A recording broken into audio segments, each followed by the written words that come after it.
Você pode abrir a sua Bíblia em Deuteronômio capítulo 16. Nós vamos ler versos de 1 a 17. Antes de ler o texto, deixe-me fazer dois comentários. Um comentário a respeito da Fanny Crosby, que foi mencionado nesse último hino que nós cantamos.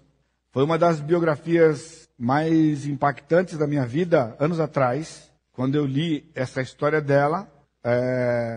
A história que eu li contava genericamente o fato de que ela tornou-se cega por um erro médico. Aí então André contou os detalhes, quando era criança, teve uma infecção, e o médico então receitou alguma coisa errada lá. E então ela tornou-se cega, então ela não nasceu cega, ela não era cega de nascença, ela tornou-se cega por causa de um erro médico. E o que ela soube ao longo da vida, porque ela era criança então, né? Agora eu podia entender um pouco da história. Então, quando ela tornou-se adulta, adolescente, adulta, coisa assim, então ela soube que este médico nunca se recuperou do que aconteceu com ela. E de que ele tinha problemas, né, por causa do que ele tinha causado nela. Então, no testemunho dela, ela diz o seguinte, que ela pedia a Deus a oportunidade de encontrar-se com aquele homem para aliviar o coração dele, dizendo o seguinte para ele: o seu erro não foi um erro de Deus, não foi um erro do meu Deus. E de que ela era feliz e ela era realizada da forma que ela era, da forma que Deus tinha prometido. Então, eu tenho dito isso para vocês muitas vezes aqui ao longo desses anos, né? Em pregações, em aulas, tentando desafiar você a viver este padrão de vida, onde a gente não tem as pessoas no foco, nós temos Deus no foco. Então ela nos dá um exemplo forte numa coisa com muita adversidade. Você pense nessa frase: o seu erro, é o erro do médico, não foi um erro de Deus. Então, por isso ela podia viver. E quantos de vocês talvez estão aqui hoje à noite sofrendo por alguma situação que tem alguém envolvido e você não entendeu ainda de que o nosso Deus é soberano e que, em última análise, a responsabilidade última é do nosso Deus. É do nosso Deus e assim você tem que viver. A segunda coisa que eu queria compartilhar com os irmãos é: os visitantes vão ser beneficiados, se você é convertido, você vai ser beneficiado com a palavra. Se você está nos visitando e você ainda não tem Cristo como o Senhor bastante da sua vida, o Salvador suficiente da sua vida, talvez seja uma mensagem diferente para você, né?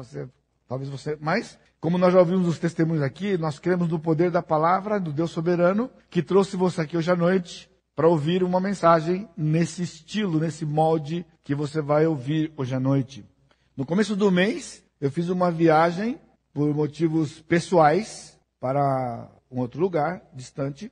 E algumas vezes eu já fiz isso, e eu faço isso frequentemente aqui, mais por perto, né?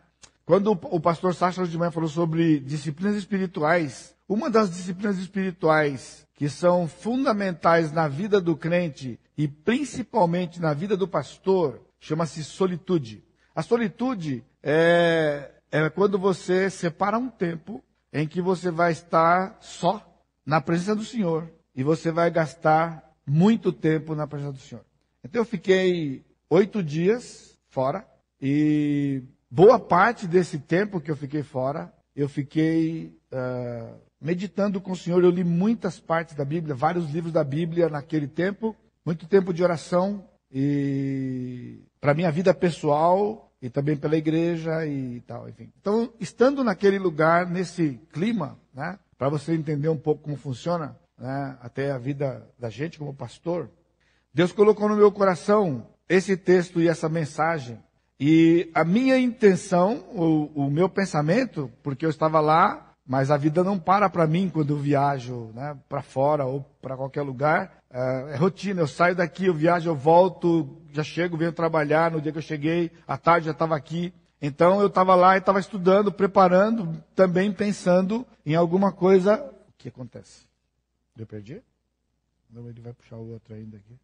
É quando ele puxar o negócio lá, ele vai para ele. Então, pensando quando eu ia voltar, que eu tinha a incumbência de falar numa das festas caipira, ou festas da gratidão, né, que eu tinha que falar. Então, veio esse texto ao meu coração para falar na festa. E eu preparei, já estudei, enfim. E quando eu cheguei aqui, eu comentei com o Sacha, porque o Sacha tinha pregado na primeira festa, depois ele ia fazer uma conferência naquele fim de semana, e eu comentei com ele de que eu tinha preparado esse texto, pensado nesse texto, preparado esse texto para a festa caipira, da segunda edição, ou a festa da gratidão. E ele, conversando comigo, falou, pastor, por que o irmão não encerra o mês da gratidão com essa mensagem? Porque se você está acompanhando a série, hoje seria Salmo, né? Na verdade seria o Salmo 144, correto? Seria o Salmo 144. E eu falei, poxa, mas eu já preparei, agora eu vou ter que preparar outra mensagem para a festa da gratidão. E estava em cima, né? Que eu cheguei aqui na quarta-feira, conversando na quinta, aí tem sexta, sábado já era a festa. Eu falei, mas a ideia foi boa. Eu acho que isso foi providencial do Senhor, isso, né? Então eu comecei a meditar, e aí o Senhor me dirigiu a falar sobre os 10 leprosos. Se você estava na festa, você lembra que eu preguei sobre os 10 leprosos. Então eu tive mais tempo ao longo dessas 2 semanas ainda, para meditar, orar e querer entender do Senhor o que o Senhor tem, o que o Senhor tinha e qual é o plano que o Senhor tem para a nossa igreja com respeito a isto. E logo eu já, na própria festa daquela noite, se você estava aqui, você lembra que eu disse que eu traria um desafio para a igreja hoje à noite, né? Um desafio especial com respeito à gratidão. Então, para você entender que isso já vem há algum tempo, na verdade, há alguns anos já no meu coração, e o Senhor entendeu que hoje, em 2015, no encerramento da festa da gratidão, é o tempo de passar isto para a igreja e fazer um desafio para a igreja. Outra coisa importante para você saber como funciona numa igreja onde Cristo é o centro, onde Deus realmente comanda e dirige, né, o seu plano. Eu estava ouvindo a aula do Sacha hoje, estava assistindo a aula do pastor Sacha hoje, e eu fiquei louvando a Deus e agradecendo ao Senhor durante todo aquele tempo da aula, né? Porque necessariamente eu não conversei nada com ele sobre detalhes, nada com ele, nada com... Aconteceu muitas vezes com o pastor João Pedro já, ao longo desses 20 anos juntos, como pastor na igreja, às vezes no tempo do louvor, o pessoal escolhe músicas, para mostrar que o Espírito Santo realmente é que prepara e dirige e faz o que acontece aqui, neste lugar. Então, se você estava na escola dominical, vai ser um complemento, vai ser uma coisa bastante impactante para você. E eu queria que você estivesse atento, porque esse é o desejo do Senhor para nós. Acompanhe a leitura junto comigo. Se você tem alguém que não tem a Bíblia do seu lado, você pode compartilhar para que eles possam também desfrutar do texto e da mensagem de hoje à noite. Então diz assim, a palavra do Senhor, escrita no livro de Deuteronômio por Moisés, quando ele estava para entrar na Terra Prometida, ou na verdade a nação ia entrar na Terra Prometida, e esta era a segunda geração. A primeira geração tinha morrido no deserto por 40 anos, agora os filhos deles iam entrar na terra, e o Moisés repete as leis. Deuteronômio significa repetição das leis. Deuteronômio, é isso que é o significado do livro. Guarda o mês de Abibe e celebra a Páscoa do Senhor teu Deus, porque no mês de Abibe o Senhor teu Deus te tirou do Egito de noite. Então sacrificarás como oferta de Páscoa ao Senhor, teu Deus, do rebanho e do gado no lugar em que o Senhor escolher, para ali fazer habitar o seu nome. Nela não comerás levedado 7 dias, nela comerás pães asmos, pão de aflição, porquanto apressadamente saíste da terra do Egito, para que te lembres todos os dias da tua vida, do dia em que saíste da terra do Egito. Fermento não se achará contigo por 7 dias, em todo o teu território. Também da carne que sacrificares à tarde, no primeiro dia, nada ficará até pela manhã.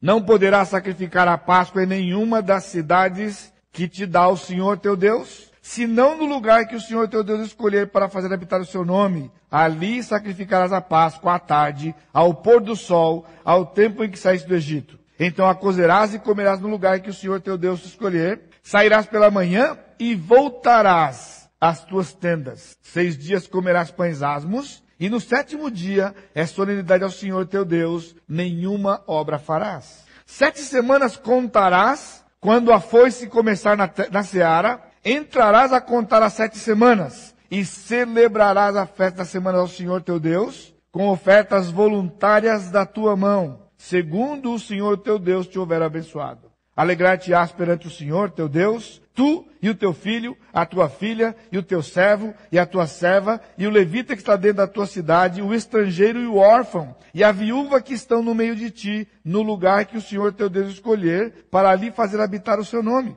Lembrar-te-ás que foste servo no Egito, e guardarás esses estatutos e os cumprirás. A festa dos tabernáculos celebrá-la-ás por 7 dias, quando houveres recolhido da tua eira e do teu lagar. Alegrar-te-ás na tua festa, tu e o teu filho, a tua filha, o teu servo, a tua serva que estão dentro das tuas cidades. 7 dias celebrarás a festa do Senhor, ao Senhor teu Deus, no lugar que o Senhor escolher, porque o Senhor teu Deus há de abençoar-te em toda a tua colheita e em toda a obra das tuas mãos, pelo que de todo te alegrarás. Agora preste atenção nos últimos versos deste texto. 3 vezes no ano, todo varão entre ti aparecerá perante o Senhor teu Deus, no lugar que escolher, na festa dos pães asmos, na festa das semanas e na festa dos tabernáculos. Porém, não aparecerá de mãos vazias perante o Senhor.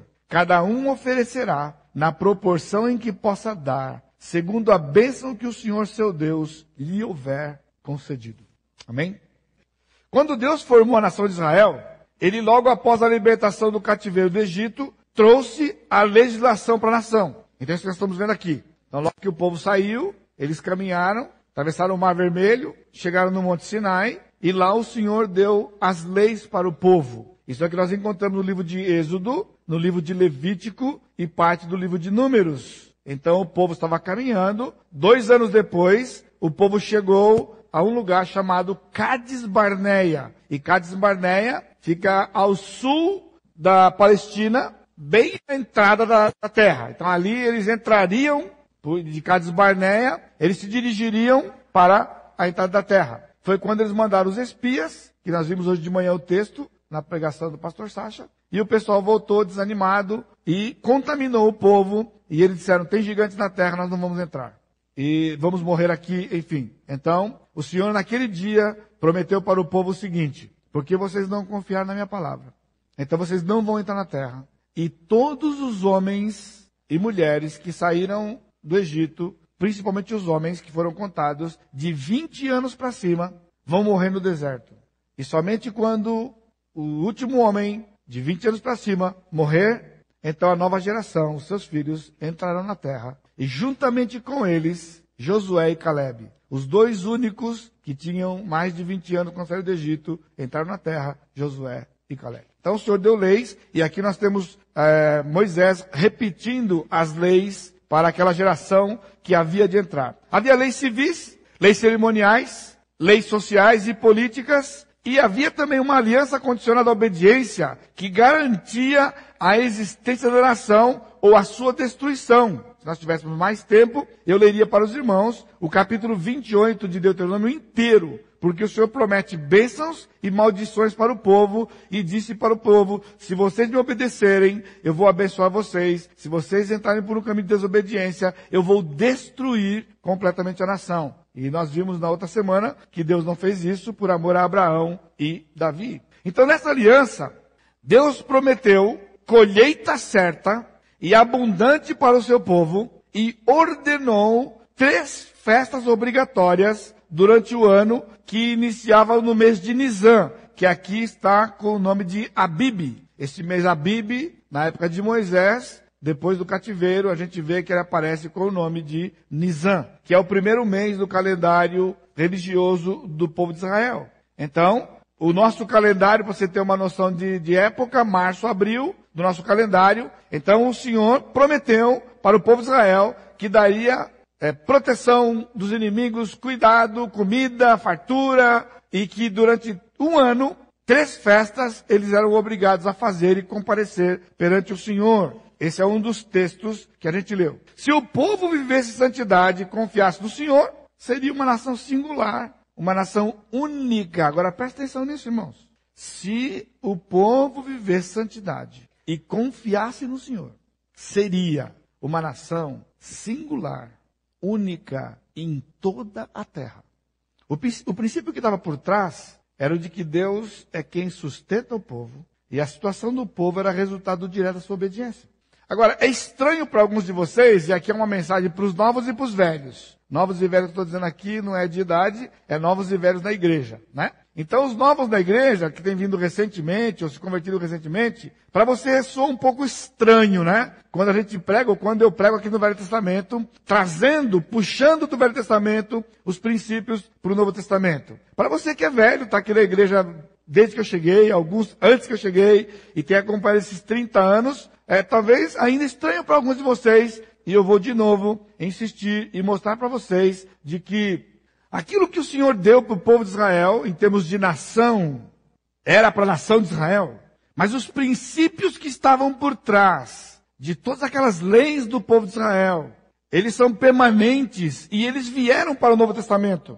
E a igreja tem perdido, ao longo dos séculos, esta visão. A igreja tem simplesmente abandonado o Velho Testamento e vivido quase que exclusivamente o Novo Testamento. Tirando apenas do Velho, aquelas histórias impactantes, Davi e Golias, o Jonas, né, Abraão, aquelas histórias, mas nada de princípio. Ou seja, os princípios são os do Novo Testamento, assim chamado. Então, quando Deus, prometeu para Israel, e Israel seria aquilo que está no número 4, Deus cumpriria 2 propósitos. Ele sustentava a estrutura da sua adoração, que ele tinha estabelecido lá no deserto, e derramava bênçãos materiais sobre o seu povo, inclusive no âmbito de proteção dos inimigos. Agora, guarde isso, porque esse é um princípio que vem para o novo, e que a gente é desconectado completamente, porque não se prega mais no velho, via de regra. Deus estabeleceu para o seu povo um plano em que ele tinha 2 propósitos, que era sustentar a sua estrutura de adoração, no caso do Velho Testamento, como está prescrito lá, e ao mesmo tempo abençoar o seu povo, que dar para o seu povo uma condição de vida, resultado do relacionamento com Deus, exclusivo. Hoje pode ser um dia especial para você e um dia marcante na vida da nossa igreja. Se você estava aqui na escola dominical e você assistiu aquele vídeo, o meu coração ficou muito, eu ia falar, pulava de alegria, né? Batia, pulava de alegria. Ele não pode bater muito por causa da válvula dele, é meio complicada lá, né? Porque eu já estava pensando no que vai acontecer hoje à noite, que só eu sabia. E ver aquilo ali, aquilo é a grande ilustração. Então, se você estava de manhã, você vai ter esse benefício de ter a grande ilustração do que o Senhor tem para nós, com respeito a isso que eu vou trazer para vocês hoje à noite, com respeito à gratidão. Então, chegando no Novo Testamento, com a ausência de informações financeiras, tanto de ordem pessoal como coletiva, agora presta atenção, os crentes, pelo ensino dos líderes, têm vivido a mesma vida do cidadão do mundo, apenas contribuindo. Então a gente aprende logo que chegar na igreja que o crente tem que contribuir, tem que dar dízimo, aquela coisa toda, né? E aí, isso aí é o básico. O resto, ou seja, dado o dízimo, você já fez a sua obrigação, né? E o crente vai criando frases, né? Por exemplo, o dinheiro que você poupou, o dinheiro que você administrou bem e que você guardou e que está lá guardado, está na sua poupança, na sua aplicação, então você diz o seguinte, aquele dinheiro lá está dizimado. Sabe o que está dizimado? Eu já dei o dízimo dele. Ou seja, aquele dinheiro ali não tem nada a ver com o negócio. O negócio é o que eu vou ganhar, o que eu ainda vou receber, o que eu vou ter do Senhor. Então eu vou dando o dízimo. À medida que eu vou recebendo, eu vou dando o dízimo. Então é como se você estivesse lavando o dinheiro espiritualmente, né? Você vai dando o dízimo e vai juntando aqui. Você vai dando o dízimo aqui e vai juntando aqui. Ou seja, esse aqui não tem nada a ver com o Senhor, porque, irmão, isso aqui é uma coisa completamente estranha, né? Biblicamente estranho. Mas sabe por quê? Porque as informações estão no velho, não estão no novo. Então, esta é a realidade da maior parte das igrejas no mundo inteiro, se você quer saber. No mundo inteiro. Mesmo nos Estados Unidos, com toda a generosidade que eles têm. Então, tem hoje grupos que estão entendendo, eles são generosos, aprenderam a generosidade, têm recebido o resultado disso, mas ainda mesmo lá, esse é o princípio. A vida do crente é semelhante à vida do mundo, do homem no mundo, com respeito às suas finanças. Outro agravante é a situação socioeconômica dos crentes, que tem sido entendida e vivida à semelhança dos princípios do mundo. Ou seja, que a situação financeira do crente é resultado da sua profissão, do seu estudo, das suas oportunidades e da sua capacidade. É isso que é ensinado. E é isso que é vivido. E a igreja, então, é uma mescla de pessoas de níveis sociais, socioeconômicos diferentes. E cada um tem uma explicação para isso. E um conforto para isso. E agora, eu digo para você, você precisa ficar sintonizado, porque se você desligar em algum momento da mensagem, você não vai entender nada e vai ficar com raiva de mim. Mais do que você já tem. Então, por favor, não desliga. Para que você seja realmente abençoado por aquilo que o Senhor tem. Por isso eu contei para vocês todo esse processo, para que você entendesse que não é uma mensagem subliminar da minha parte para você, né? É a palavra do Senhor que vem para você. Então eu tenho tentado resgatar esse valor perdido e eu espero que a próxima geração viva o resgate que os levará a uma vida única e singular. Agora você percebeu que única e singular aqui é semelhante a de Israel. Então se Cristo não voltar nos próximos anos, então eu espero que o Sacha e o Fábio e outros pastores que serão agregados a eles no futuro possam desfrutar desse benefício aqui, de uma vida única e singular diante do Senhor, e não uma vida semelhante ao mundo, como a nossa geração tem vivido. Então, se você entender e viver, ensinar seu filho, o seu filho vai ter uma situação melhor que a sua, em muito. Precisa trabalhar com a sua cabeça. Precisamos dar uma lavada na cabeça, né? Jogar detergente, limpar, tirar tudo e colocar de novo coisa boa dentro da palavra. Porque esse é o ponto. A mente é contaminada. Porque quando a pessoa chega, o evangelho é barganhado, o evangelho é diminuído. Então você vem para Jesus e o negócio de Jesus é espiritual. Ele mudou você espiritualmente, vai dar a vida eterna para você. Agora, você só tem que viver uma vida correta diante dele. E isso é chamado de santidade. Você está escutando? Viver uma vida correta diante de Deus é chamado de santidade. Isto não é santidade.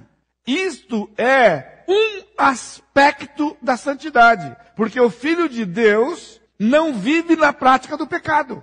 Entendeu? Mas santidade é muito maior do que isso. Santidade é que o Senhor nos separou para uma vida de um relacionamento exclusivo com Ele, como Ele queria do povo de Israel. A nação não quis o relacionamento. As leis obrigavam o povo. Agora, olha só. Deus tinha que obrigar o povo a fazer para ganhar a bênção. Você está escutando aqui? Quando nós lemos o texto, ele disse, então, vocês vão fazer isso aqui, vocês são obrigados a fazer isso, e eu vou abençoar vocês. Agora, nós não temos a força da lei sobre nós. Nós temos o constrangimento do que o Senhor Jesus fez por nós. Então, só que nós fomos para um outro extremo. Nós não ligamos esta vida como uma vida plena. Esse é o assunto do retiro de casais. A vida plena que há em Jesus. A vida plena. Você vive uma vida. O Sacha hoje até usou uma expressão lá, né? Ateísmo prático. Você nunca vai dizer para alguém que você não crê em Deus porque você crê em Deus, mas não vive Deus. Entendeu? Ateísmo prático é isso. Nós não vivemos o que acreditamos. O crente é o pior incrédulo. Por quê? Porque ele tem a verdade, tem o Espírito Santo, tem as bênçãos do Senhor, mas não acredita na palavra do Senhor. Irmãos, Deus não tem feito o que Ele tem feito aqui só para nós termos uma vida melhor e mais confortável. Nós fazemos parte de um reino. E esse reino tem um rei. E nós somos súditos do rei. E estamos a serviço do rei. Se você recebe um e-mail meu, você vê o meu nome lá, Pastor Edson, a serviço do rei. Eu estou a serviço do rei. E cada um de nós estamos a serviço do rei. E estar a serviço do rei é viver em função do reino. Nós vamos ver aqui. Então, nesse texto aqui, eu quero desafiar vocês, a Igreja Batista Maranata, a levantarmos nossos olhos e enxergarmos o que o Senhor tem para nós com respeito a este mundo. Por isso aquele vídeo de hoje lá. Aquele povo tão carente, quando foi dada a oportunidade, pede o que você quer, eles pediram Bíblia. Na Bíblia para nós. Bíblia para nós. Olha só o que estava preparado aqui. A vida do crente deve estar pautada na palavra. Aquele pessoal quando pediu para aquela moça, aquela artista lá, sei lá, Bíblia, eles estavam pedindo o quê? Eles estavam pedindo a palavra. É aquilo que nos norteia, nos guia, que traz esperança para nós. A palavra do Senhor. Agora eu vou estar paralelo aqui no Deuteronômio 16, porque os 4 princípios, eles estão dentro de Deuteronômio 16. Mas eu vou especificar em Levítico 23. Então você vai ter que deixar abertos os dois textos. Vai para Levítico 23, versos 1 e 2. A vida do crente deve estar pautada na palavra.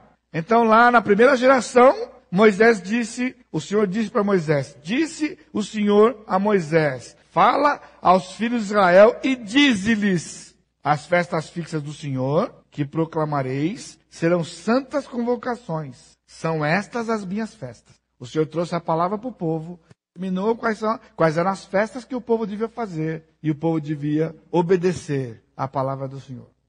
A consciência constante de que pertencemos a um Deus santo. Você tem essa consciência? O que significa na prática de que nós pertencemos a um Deus santo? Ele é separado do pecado, e aquelas leis intrincadas no Velho Testamento, elas são fundamentais para entendermos essa santidade do nosso Deus. Nós não podemos perder, irmãos, isto. Nós não podemos simplesmente chegarmos no Novo Testamento e olharmos aqueles textos de Efésios, de Colossenses, Tessalonicenses e os demais textos. A vida de Jesus nos Evangelhos, nós não vamos entender se nós abandonarmos o Velho Testamento e não entendermos o Velho Testamento. Que Deus é um Deus santo e que Ele nos deixou uma palavra para seguir, uma palavra que funciona. Irmãos, qualquer nação, está ouvindo? Qualquer nação que praticar aqueles princípios do Velho Testamento vão receber os benefícios que o Senhor prometeu para o povo de Israel. Aquelas eram leis que Ele deu para o povo. Então isso significa o quê? Que se nós, como igreja, entendemos o que Ele queria para Israel e Israel não quis, e se nós, pela graça de Deus, enxergarmos isso e nos colocarmos à disposição do Senhor, Ele vai realizar no nosso meio aquilo que Israel perdeu. Em todos os níveis que você pode imaginar e os que você não imagina, que eu vou contando para você ao longo do tempo aí, depois que eu morrer, os irmãos continuam contando para você. Que tem coisa para contar, irmãos. A obediência às suas ordens produzirá um resultado, agora observe, já previsto e que é de abundância e que é de fartura. O que é diferente para nós hoje? O que é diferente para nós hoje? Nós nos conformamos com a vida que nós levamos porque a gente está voltado para o mundo. No mundo há desníveis sociais, no Brasil há desníveis sociais, qualquer nação do mundo tem desníveis sociais, nas igrejas há desníveis sociais. Agora eles nunca querem saber porque há desníveis sociais. Agora eu estou falando eles, os crentes. Por quê? Você está entendendo? Você está sintonizado comigo? Quando eu falo da influência do mundo, na igreja há desníveis sociais. Todo mundo entende isso? Todo mundo entende. Só que você olha para o país, no país há desníveis sociais. Então você fala assim, bom, a igreja, porque nós somos brasileiros, então tem desníveis sociais no Brasil, tem desnível social na igreja. Então está resolvido para você. E assim você cresceu assim, se você é convertido desde cedo, você cresceu assim, e você vive assim, e você vai passar para a geração dos seus filhos isso aqui. Mas isso aqui nunca foi o que eu vivi, pessoalmente. Essa é a graça do Senhor, porque desde cedo, desde muito cedo, o Senhor colocou no meu coração de que esse livro aqui, de Gênesis Apocalipse, é a palavra dele. E está valendo. Porque eu venho de uma família pobre, e eu já contei parte da minha vida para você ao longo desses anos aqui, de que, além de pobre, e porque pobre, desinformado. Você já imaginou um pobre desinformado? O que vai dar? Desgraça. Nordestino que vem para São Paulo para ganhar a vida, né? E vai lá para o interior do país, do estado para poder trabalhar na lavoura. Sem estudo. Manhã não está aqui, mas manhã fazia o óculos fundo do copo malemar. Né? Ela vai estar aqui. Meu pai tinha 4 anos do grupo, então não sabia nada. Agora o Senhor entrou na vida dos meus pais, quando eu tinha 2 anos de idade. E então quando o Senhor entrou na vida dos meus pais, o Senhor mudou a realidade da vida dos meus pais. Sem meus pais saberem nada. De toda a família do meu pai era diferente. Porque a família do meu pai passou a ser a família de Jesus. E a minha geração já é melhor que a geração do meu pai. Entendeu? Agora, por que eu estudei? Porque eu fui para a universidade? Não. Porque Cristo deu princípios, seguindo os princípios, pela sua misericórdia única e pela sua graça. Ele realizou. E você tem que passar isso para o seu filho. Lógico, Deus também não vai passar por cima das leis, alguém é vagabundo e que ele vai prosperar. Não, é isso que eu estou dizendo. É impossível alguém estar perto de Deus ser vagabundo, irmão. Você está escutando? Não combina. Você está em comunhão com o Senhor ser vagabundo. Porque alguém pensa assim, pastor, você está falando então que Deus faz e acontece. Foi o que o Sérgio falou hoje. Quer dizer, eu cruzo o braço e Deus faz tudo. Não é assim. Não é assim. Mas o Senhor determinou coisas para nós em que o fim já está estabelecido. O resultado é previsto. Abundância e fartura foi o que ele prometeu para os seus filhos. Então, se nós não temos abundância e fartura, alguma coisa acontece. Espere até o final, para você não me matar agora. Mata depois. As festas estavam ligadas à colheita. As festas estavam ligadas à colheita. Agora eu vou mostrar para você. Pessoal que está com seus celulares aí, prepare para tirar foto, porque você vai querer talvez tirar foto disso aqui. Olha lá. Deixa eu mostrar para você. Aqui. Aqui nós temos um gráfico que mostra aqui dentro o nosso calendário, o calendário solar, para você ver a relação com o nosso calendário. Aqui é o primeiro mês, Nisan. Segundo, Iyar, Sivan, Tamuz, Ab, Elu, Tishri, Marcheshevan, Kisleu, Tebet, Sebat, Adar. É o 12º mês, ok? Esse aqui é o mês do calendário solar do povo de Israel. Então, no primeiro mês, nós vimos aqui, havia a festa da Páscoa, os pães asmos, que era o pão sem fermento, e as primícias, que havia então, em termos de clima, a chuva tardia e a colheita da cevada. O que eram as primícias? É que quando eles começavam a colher a cevada aqui, o texto de Êxodo diz que eles tinham que trazer um molho, um feixe de cevada.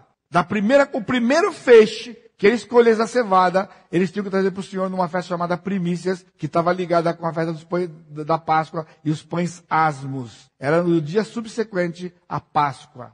Havia uma colheita geral aqui no segundo mês, a vinicultura no terceiro mês, primícias da colheita do trigo. Aí veio a segunda festa, que era a festa da semana, ou das semanas, que é o Pentecostes. Então daqui até aqui havia uma festa 50 dias depois, que foi o dia, inclusive, que a igreja foi inaugurada no Novo Testamento, nesta festa de Pentecostes. Aí no quarto mês as primeiras uvas, no quinto mês o calor de verão, frutas de verão, no sexto mês a colheita de azeitona. Aí vinha a terceira festa obrigatória, a festa dos tabernáculos, que acontecia no sétimo mês, que é a estação da aradura. Então, eles começavam, eles tinham colhido tudo até aqui, e então antes de eles começarem a arar a terra, para começar um novo ciclo, ele fazia esta festa. O dia de expiação no 10º dia, os tabernáculos no 15º dia, aqui é o ano novo do calendário civil, que é o primeiro dia do sétimo mês, e a festa das trombetas. As chuvas serôdias, a semeadura dos cereais. Então eles aravam a terra aqui, semeavam os cereais aqui. Aqui não acontece nada no mês, porque está tudo debaixo da terra ainda. Vinha a primavera. Agora, olha que interessante aqui, ó. A colheita do figo acontecia no 11º mês. Agora, Cristo morreu quando? Você lembra? Cristo morreu no mês de Nisan, porque ele morreu na Páscoa, certo? Você lembra naquela semana o que aconteceu na terça-feira de manhã? Terça-feira de manhã, o Senhor Jesus estava saindo com os seus discípulos e ele encontrou o quê? Uma figueira. E a figueira não tinha frutos. O texto diz, porque não era tempo do fruto. Porque o fruto aconteceu aqui. Então, quando aconteceu aqui, obviamente aqui não tinha fruto. E ele amaldiçoou a figueira. Mesmo que a figueira era fora de tempo. Agora havia uma razão.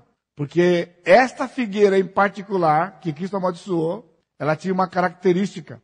No dia que Cristo chegou de manhã, naquela terça-feira, a figueira tinha folhas. E a figueira só tinha folhas quando uma figueira só tem folhas quando vai dar fruto. Então, ao ter as folhas, automaticamente ela teria que ter fruto.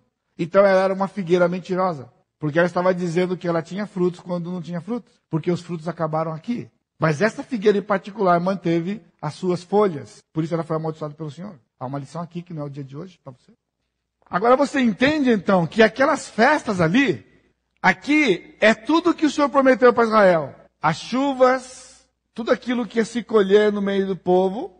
E obviamente que o que não tinha em Israel, eles iam comprar, fazer o comércio com outros povos. Porque eles tinham aqui o quê? Eles tinham cevada, eles tinham trigo, eles tinham uvas, outras frutas da época, da região. A azeitona, que é de onde tinha o óleo de oliva, o óleo que eles usavam. Inclusive, boa parte do que era feito na cerimônia usava este tipo de óleo, ok? Cereais, eles tinham aqui. Então, se você também perceber, não faltava muita coisa. E também eles não tinham arroz e feijão como a gente, certo? Ok? Eu trouxe aqui para você entender que quando você está lendo na Bíblia sobre as festas do povo de Israel não eram festas aleatórias. O Senhor não simplesmente falou, ó, vocês vão vir aqui da festa, tal. Cada festa tinha uma época, a Páscoa, 50 dias depois do Pentecostes, e no fim do ano. Porque fim do ano aqui era o fim do ano da colheita. Porque aqui tudo estava colhido, não tinha mais nada, ia começar a arar de novo. Então quando chegava aqui, na festa dos tabernáculos, na última festa, o que o Senhor tinha que abençoar o povo, ele já tinha abençoado, ó, daqui até aqui. E os figos eram separados. Então, cada festa tinha uma ligação com a colheita deles e com aquilo que Deus ia fazer durante o ano. Agora observe, o Senhor disse para eles, no finalzinho do texto, vocês não vão chegar na minha presença de mãos vazias, porque eu vou abençoar vocês. E proporcional à minha bênção, vocês vão se apresentar diante de mim, trazendo ofertas, que não eram os animais de sacrifício. Era oferta, produto da terra, e o recurso que eles negociavam e que dava o dinheiro para eles na sua negociação. Então, quando nós falamos de gratidão, irmãos, o que Deus ensinou para Israel? Gratidão e render graças ao Senhor não é uma adoração de palavra, é uma adoração de ação.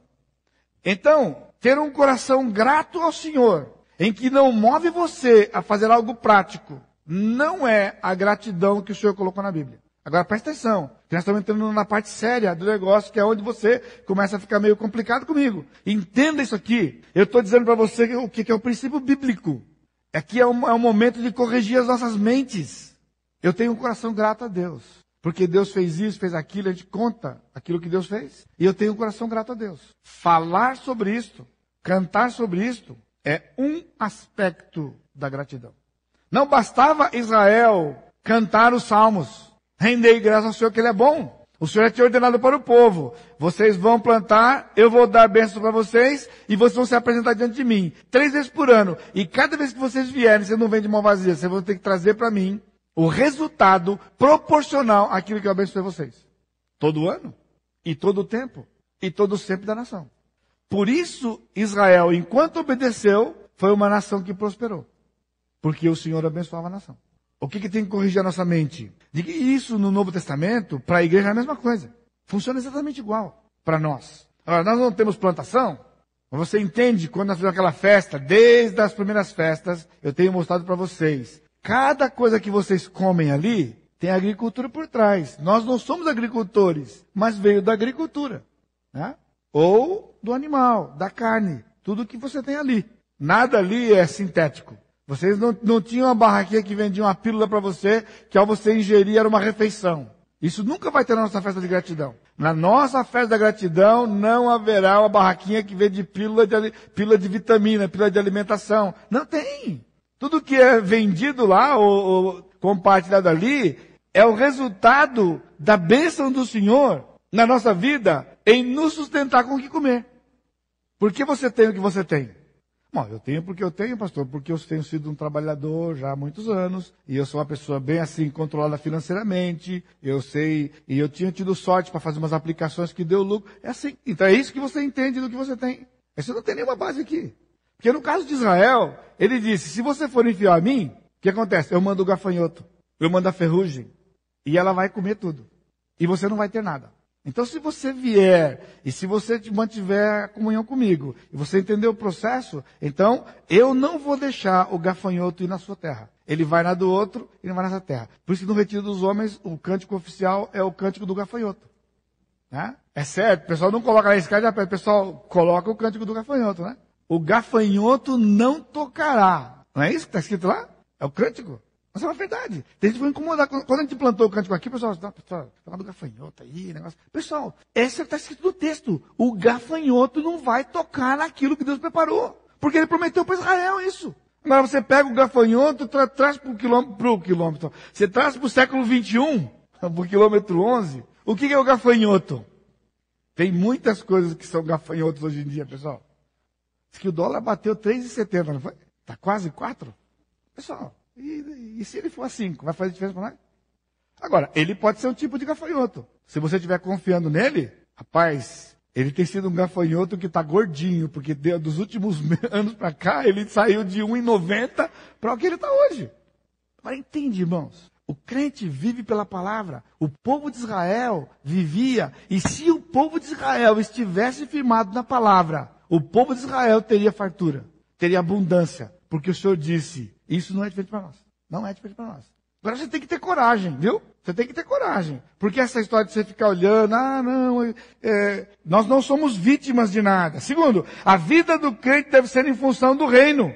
Levítico 23, 37 e 38. São estas as festas fixas do Senhor, que proclamareis para santas convocações, para oferecer ao Senhor oferta queimada, holocausto e oferta de manjares, sacrifícios e libações, cada qual em seu dia próprio.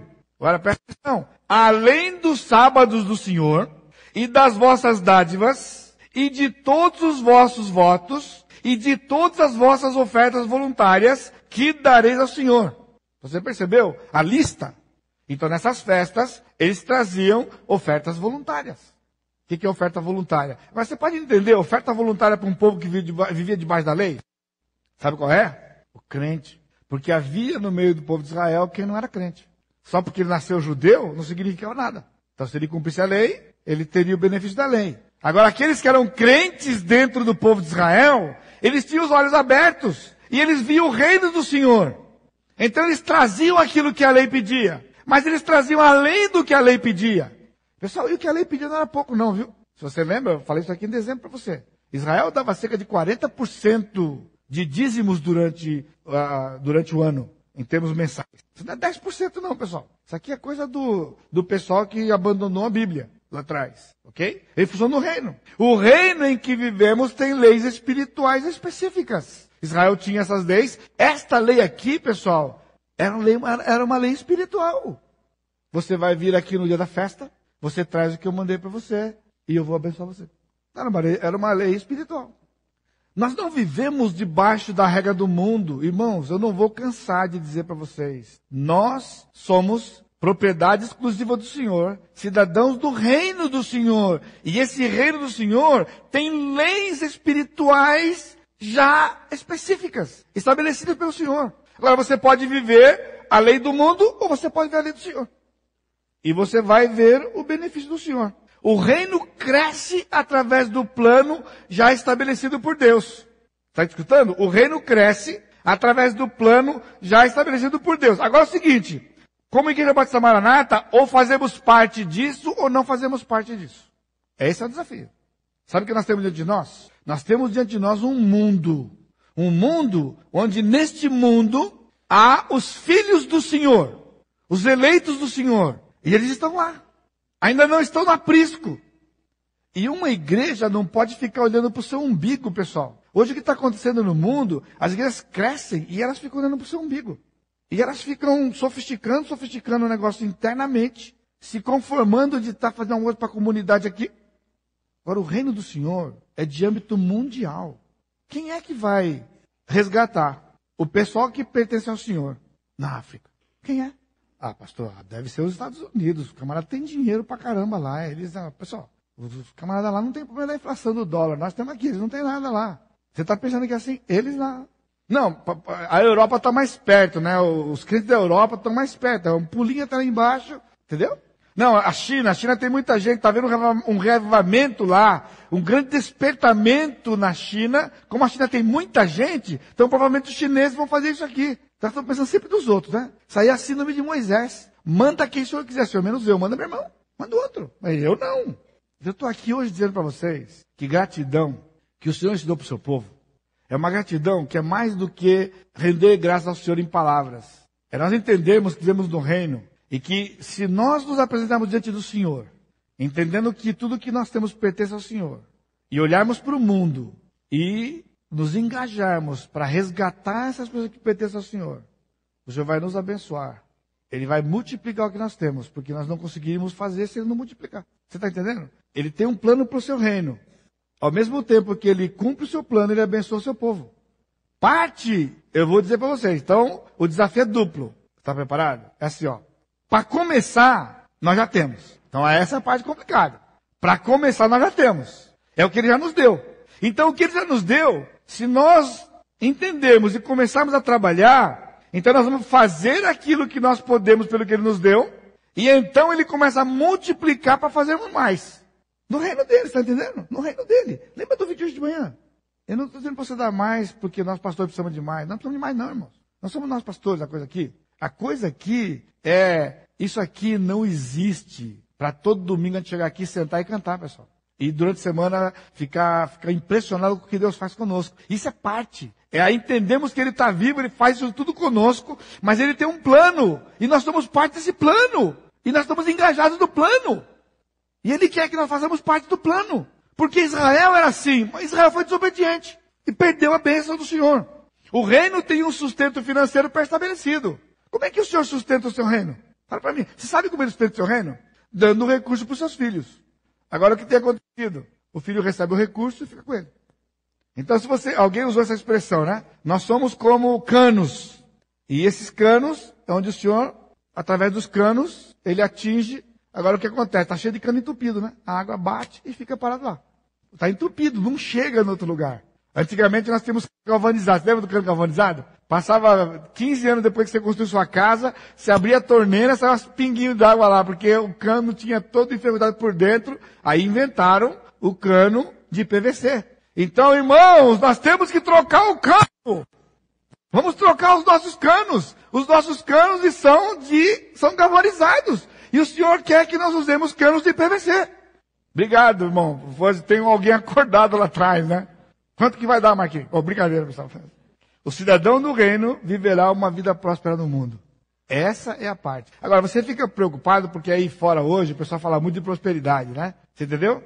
Agora, irmão, esquece o que está lá fora, irmãos. Esquece o que está lá fora. Eu estou com a Bíblia aberta aqui. Eu não fiz um curso essa semana. Eu não saí no começo do mês para fazer um curso lá fora desses de arrancar dinheiro do povo. Não foi esse curso que eu vou fazer lá fora. Eu estou com a palavra aberta, mostrando para você o que o Senhor ensinou para o povo dele. Que saiu escravo. Você viu o Sérgio falou de manhã? O camarada é escravo por 400 anos. E o Senhor fala o seguinte: vocês vão sair hoje à noite, às pressas. Eles não tinham nem que comer, não tinham nem palha para fazer o tijolo. E você pede para o seu vizinho ouro, prata, caprichado. E o vizinho deu. Israel saiu rico do povo. Israel saiu rico do Egito. Agora, por que Israel saiu rico do Egito? Quando chegou lá no deserto, o Senhor falou: agora traz ouro, prata, bronze para construir uma casa para mim, o tabernáculo. E o povo trouxe, voluntariamente, o povo trouxe mais do que precisava. Você entendeu? O Senhor deu. Então o Senhor não pediu para Israel o que Israel não tinha. Então presta atenção. Ele nunca vai nos pedir o que nós não temos. Agora a questão é que você acha que você não tem. Porque o que você tem já está comprometido com outra coisa. E aqui um aviso, uma palavra de amor. Você está escutando? Isso aqui é uma palavra de amor para os irmãos que vivem uma situação financeira apertada.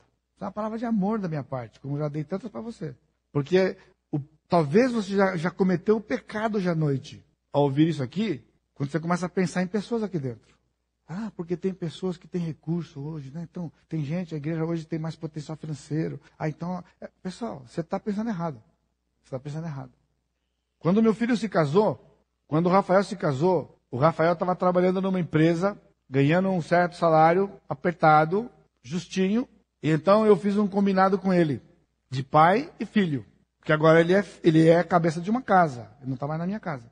E eu costumo sair, eu vou para Campo Jordão, faço comida em casa, às vezes faz churrasco, faz alguma coisa. E agora ele tem a vida financeira dele. Então eu falei assim: meu filho, vamos fazer um combinado seguinte. Toda vez que eu vou fazer um passeio, eu vou lhe dizer que eu vou fazer o passeio. E quando eu lhe disser para fazer o passeio, primeiro, você tem a liberdade de ir ou não ir, porque você é a cabeça de uma casa. Agora, você nunca deixe de ir se for por causa do dinheiro. Porque se você está com a sua vida apertada, justinho, né? Porque você ganha, está começando a sua carreira, se você deixar de ir, eu vou ficar triste por causa disso. Então você diz para mim: pai, eu quero ir, mas eu não tenho o dinheiro para dividir a comida que a gente vai comer. Então eu falei para ele o seguinte: se você não tiver, diga que não tenha. Mas você não tem que ter. Agora, se você tem 10, diga: pai, eu tenho 10. Se você tem 15, diga: pai, eu tenho 15. E você vai dar o que você tem e nunca o que você não tem. Você está entendendo o que Deus faz conosco?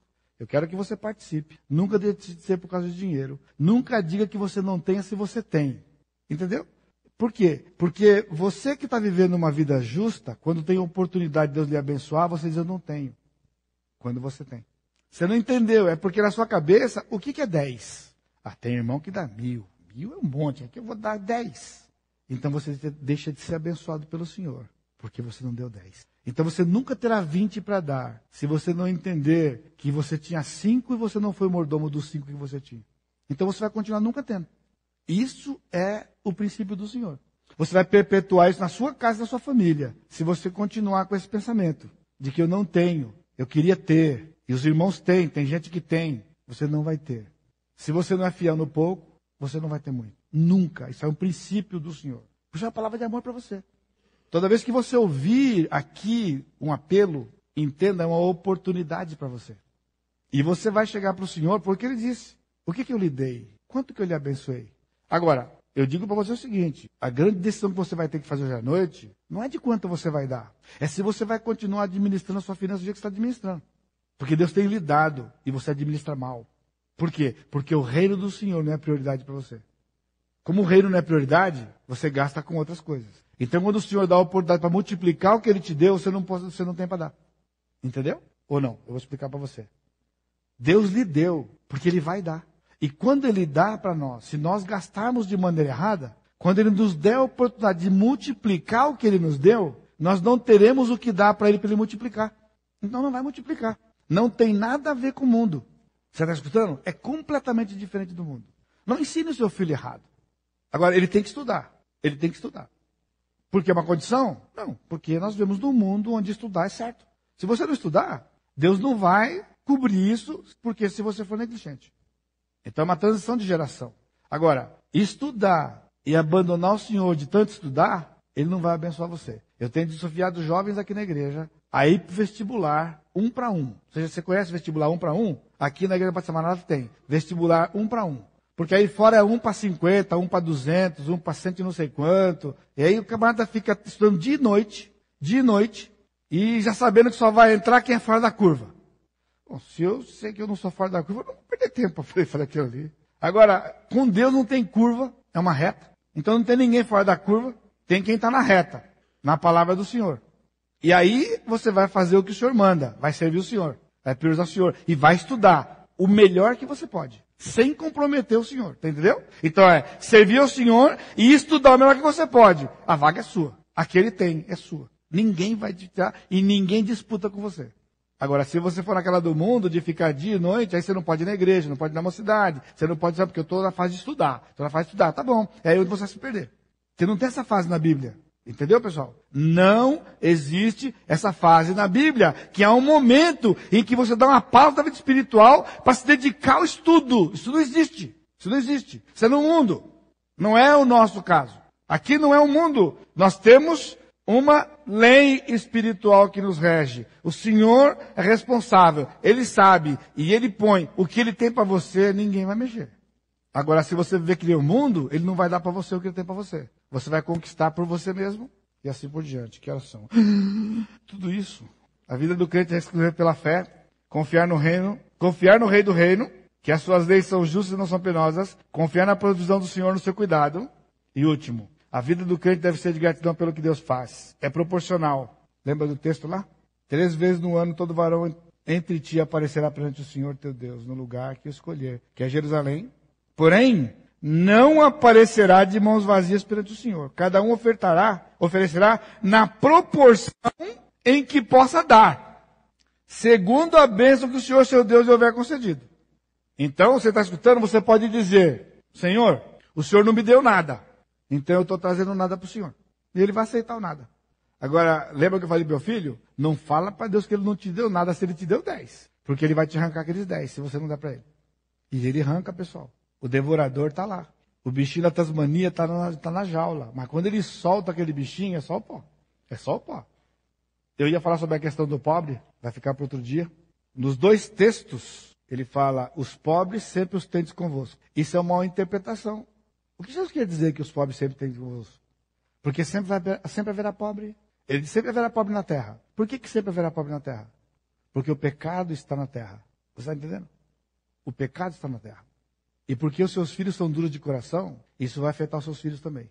Ele não estava trazendo uma coisa determinante, que sempre vai ter pobre, porque Deus estabeleceu assim. Deus não estabeleceu assim. Ensine o seu filho corretamente. Ensine o seu filho a priorizar as coisas de Deus. E você vai ver a prosperidade do Senhor. Por quê? Não ter recursos tem uma razão. Biblicamente tem uma razão. Eu não estou falando de enriquecimento, necessariamente. Eu estou falando de abundância, de fartura. Para investir no reino. Eu queria que você descobrisse a alegria, a bênção de investir no reino.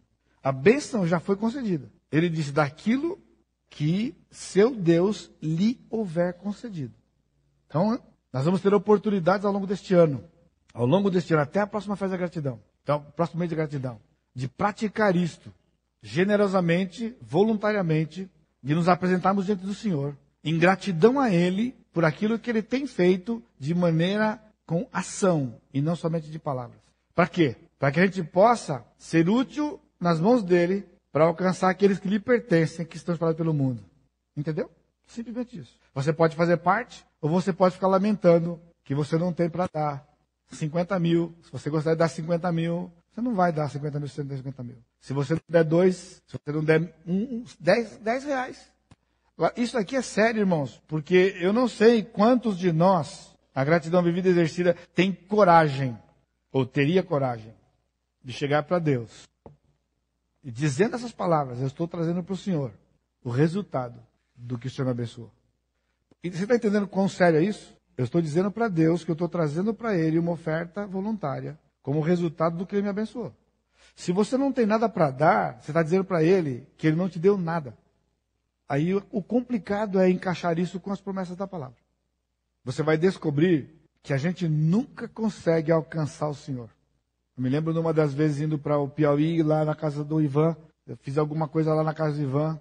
E aí, a hora que eu estava saindo, a Claudete falou assim, pastor, que Deus abençoe o senhor por aquilo que o senhor fez aqui. Eu falei, Claudete, por favor, não fala pelo seguinte, ele já me abençoou por isso que eu estou fazendo. E eu estou sempre devendo para ele. Não consigo, porque ele me dá, eu vou fazer. E aí, quando eu estou fazendo, ele me dá outra vez. E aí, o Senhor está aqui, e outra vez. Você tem que aprender isso aqui é o que está aqui. É o que Israel ia viver. E viveu algumas vezes, mas abandonou o Senhor. Você está entendendo? Esquece o mundo. Vive em função do Senhor.